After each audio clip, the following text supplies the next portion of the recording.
Hi guys, welcome back to my new channel মা কিষান।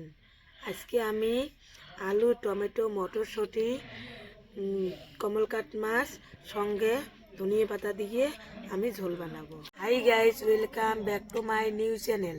আজকে আমি মটরশুঁটি, টমেটো, আলু, ধনিয়া পাতা, কমলকাট মাছ দিয়ে পাতলা ঝোল বানাবো। আমার চুলিটা আগেরে ধরানো ছিল, এখন আমি কড়াইটা বসে দেব। কড়াইটা আমার হিট হোক, আমি মাছটা মেখে নেব।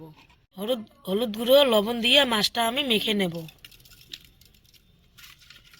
আমার কড়াইটা হিট হয়ে গেছে, এখন আমি সরিষার তেলটা দিয়ে দেব। তেলটা হিট হয়ে গেছে, এখন আমি মাছটা দিয়ে দেব।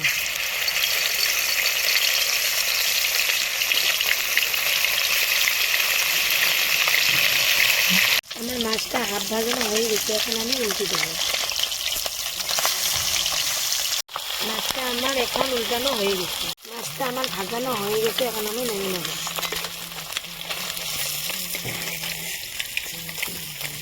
আমার মাছটা ভাজানো হয়ে গেছে। এই তেলতে আমি আলুটা ভেজে নেব। আমি সামান্য হলুদ গুঁড়ো আর লবণ দিয়ে মাছটা ভেজে নেব।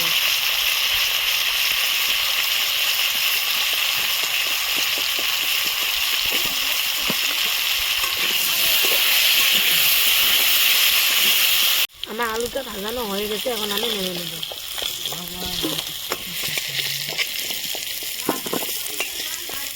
আর একটু আমি সরিষার তেল দিয়ে নেব। পেঁয়াজ আমি দিয়েছি, এখন আমি পেঁয়াজটা ভেজে নেবো ভালো করে। আমার পেঁয়াজটা ভাজানো হয়ে গেছে, এখন আমি মটরশুঁটিটা দেবো।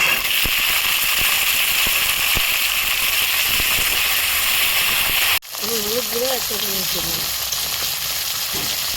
লঙ্কা গুঁড়ো 2 চামচ দেবো, আমি জিরে গুঁড়ো 1 চামচ দেবো। আমি ভালো করে নেড়ে দেবো।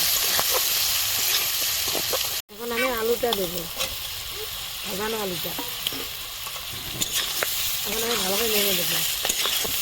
এখন আমি টমেটো কুচিটা দেবো। এখন আমি স্বাদ মতন লবণ দেবো। এখন আমি ভালো করে নেড়ে নেব। এখন আমি ভালো করে নেড়ে কষানোর জন্য পানি দেবো। এখন আমি পানিটা দিয়ে দেবো, গরম পানি। আমি ভেজে রাখা মাছটা দিয়ে দেবো।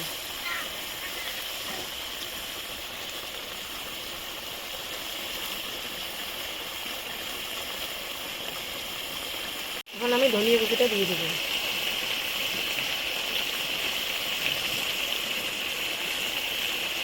এখন আমি 3 মিনিটের জন্য ঢেকে দেবো। আমার 3 মিনিট হয়ে গেছে, এখন আমি ঢাকনটা উঠে নেব।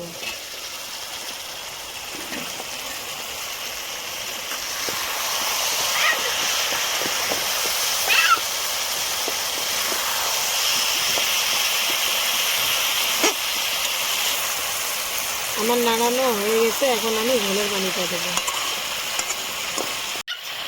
এখন আমি গরম পানিটা দেবো। এখন আমি 5 মিনিটের জন্য ঢেকে দেবো।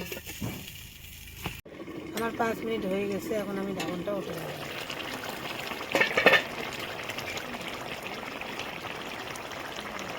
এখন আমি সামান্য জিরা গুঁড়োটা দেবো। এখন আমি নাড়ি দেবো।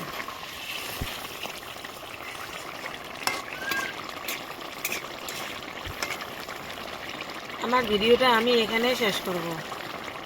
আমার তরকারিটা হয়ে গেছে।